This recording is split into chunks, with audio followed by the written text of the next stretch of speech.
I'm Blake Rudolph. I'm a student at the University of Oregon, and this last year I've spent a lot of time using what I know in the urban art and apparel scene from Portland and putting that into my own t-shirt designs, and my company is called ORegaNYc.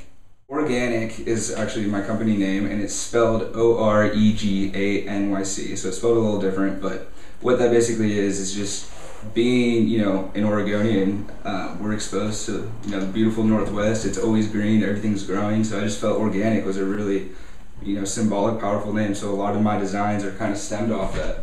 What started out as a custom screen printing gig with me and a buddy turned into me using what I knew from my job up at a gallery up in Portland to incorporate urban art and apparel and design into t-shirts. And so I turned, a small job in the kitchen with my buddy with handmade screens into, a whole working workshop pretty much. When you think of screen printing, you always think about just the screen press, and there's just so much more that goes into it. First you got to find a client, and then that client has to decide whether or not they want a custom print job or if they want you to design. If you want to design, that means you have to incorporate a week or two, depending on how many colors they want on their design, but a week or two to prep the screen.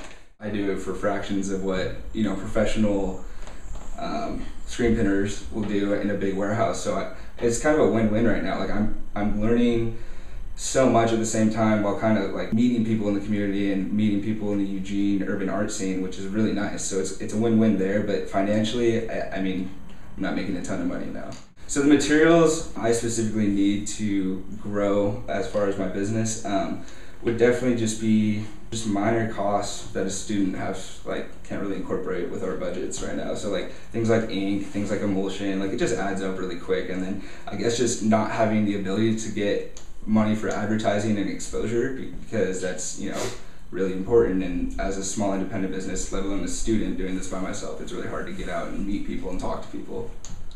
My ultimate goal with my company would just be to let people in on what it is like me and my friends do. We have so much fun just doing things that people wouldn't have fun doing. I'm trying to expose that in my designs and have everyone just love the Northwest as much as I do.